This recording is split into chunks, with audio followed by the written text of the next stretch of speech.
Estoy un poco nervioso. No estoy impuesto a esto.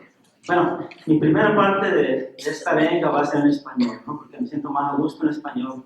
Pero ustedes que no entienden español, don't worry, the second hand lo viene. Llegué a este país cuando tenía 19 años. Fui a la Pueblo en septiembre de 1965, sin saber nada de inglés. Tenía 2 clases solamente. Cuando regresé de la primera clase llegué con un dolor de cabeza. Y mi papá me preguntó que si cómo me había ido y le dije, pues me fue muy mal, mañana no regreso a la escuela. Well, it was the wrong thing to say to that man.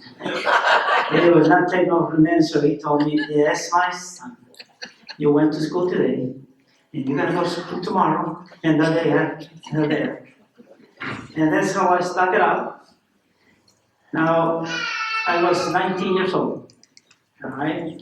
So, in December the 4th of 1966, I turned 21, and guess what happened? I was pushed out. They told me that I was too old, that I could stay if I wanted to pay tuition. So my dad, not having the money, asked, because he was my translator, by the way, what else is available? What else can he do? And he was told, well, he can go to college. Well, I didn't know what college was. But my dad knew that because it was his dream. So I dedicate this success to him. Now, when I came to this country in '66, not knowing any English, si alguien me hubiera dicho, Conrado, tú vas a hacer esto, y vas a hacer esto, y vas a hacer esto, y vas a estar aquí en esta reunión para recibir un gran premio, yo le hubiera dicho, estás loco.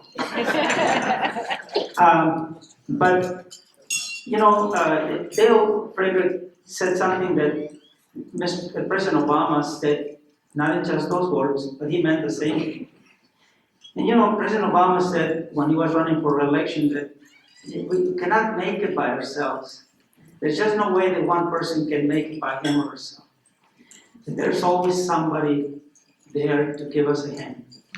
And interestingly enough, you know, the next time that he gave a speech, somebody showed up with a placard that says, I built it by myself. And I looked at that person, I said, malagradecido. How dare you? How dare you think you built it by yourself? Unless you're in the desert by yourself with animals or something, you just cannot make it by yourself. So, I'm here to tell you that I didn't make it by myself. I mean, there were, in each one of the milestones in my career, there was always somebody there telling me, doing something for the benefit, for my own benefit, and to just move me along. Now, at Pueblo High School, I had a teacher that his name is Diego Navarrete. I don't know how many of you remember him. But in Mr. Navarrete's class, I didn't have to use my dictionary. You know, he was bilingual, and he was there with answers to the questions that I had. So I felt right at home, you know, with him. After graduating from the university, you know, I was interviewed for a job. And Macario, where's Macario? Macario still here? Macario, do you remember when I was interviewed for that job? And Macario, by the way, after my interview was asked, Macario, he knows English, doesn't he? So Macario had to stretch the story a little bit. I wasn't totally fluent yet, but it got me the job. After teaching for a few years, I started taking classes to become a principal. And, you know, before I finished my coursework, you know, I was with Raul Grijalva at a meeting, and he says, Conrado, says, do you have any ideas who can be the principal at Davis, the new Davis Bilingual Learning Center? Now, folks, this is the truth. Joking. I said, Raul, ¿y yo? Raul looks at me and he says, well, of course, you. And thanks to Raul, ¿dónde está Raúl? ¿Tú te acuerdas? Thanks to Raul, I became the principal at AES. Later on in my life, I was, by the way, I joined the military in '71, and because I had the ROTC in college, I was a PFC, and, but after a few years, I decided, I'm going to become an officer, but I don't want to go to school. I'm old enough, and I have the education. So I wrote that, I don't know if you remember, Barry Goldwater was our senator, and I wrote him a letter. I said, Senator Goldwater, I deserve this. And he said, you should do. Folks, within 2 weeks, I had that commission. This is unbelievable, an unbelievable story. He didn't know me, or but he helped me, and really appreciate that. Also, when I was working on my doctorate, Leonard Basulto was on my committee, and he said, Mr. Conrado, I wish I could write the way you can write. Now, folks, you also have to understand this. At 19, I was very fluent in my own language. Therefore, English, it didn't take me long to write and read English. Now, what took me the longest, by the way, was speaking. It took me forever to speak it. Now, it wasn't until I went to ASU, by the way, that I started learning about how language is acquired. And I discovered, by the way, that when we learn a second language, we go through a silent phase. Okay? It means that we understand the language, but we're going to speak it, because producing that language takes a lot of effort. Now, the silent stage lasts anywhere between 10 hours and 2 years. Now, folks, it took me a lot longer than that. It took me about 6 or 7 years. So, in fact, when I went to basic training, the sergeant says, "Is there anyone here who's a PFC?" Well, I was the only PFC. He said, "Gomez, you're going to be my step sergeant." I said, I am going to be what? Yeah, you're going to be in charge of 44 guys. You're going to tell them what to do.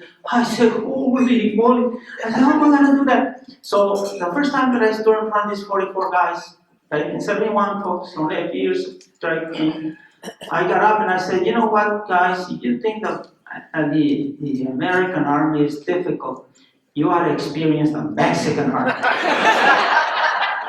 They said, what, you mean you were in the Mexican Army? Sure it was. A whole year. I only went from Sunday morning.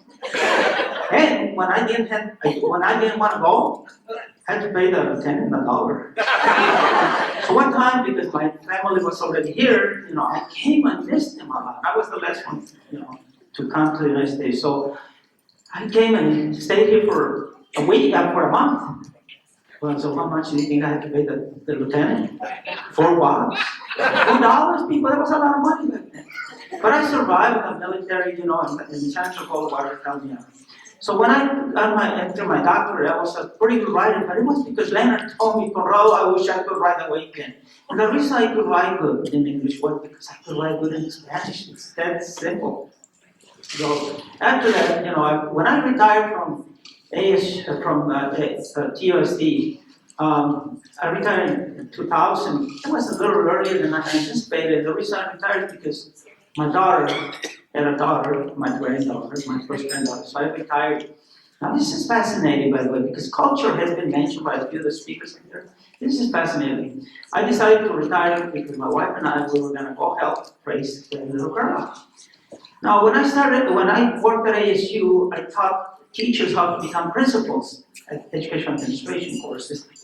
And I told them, how I had retired a little ahead of time to go help raise my granddaughter. And one of them raised his hand, Dr. Gomez says, can you explain to us what mental processes do you use to arrive at that decision? And I looked at him and said, ¿Está loco? What mental process do I need? You know what I mean? It's automatic. It was never an act, right? My wife's saying, going, yeah.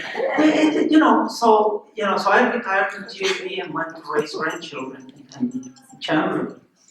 And I became a professor at ASU. And the dean, Betty Bergeron, knew that my dream was to become a professor. So it was just within a year or so, she gave me the promotion. So So I thank all these people, but you know, the person that I really had to thank the most, because you know what, and being in the military for 20 years, 1 week in a month, 2 weeks in the summer, being a principal, and you know, those of you that have been principals know the requirements, day and night, weekends. When I was working on my doctorate, 2 summers at NAU in Flagstaff. So my wife, you know, she raised the kids. And now that I'm retired, I want to spend time with her. She said, I'm not used to you. Well, it's too bad. It's too bad because you know what? I just love spending time. But you know, just to wrap it up, to thank my wife. This is the best way that I can explain. She gave up her dreams while I pursued mine. Thank you.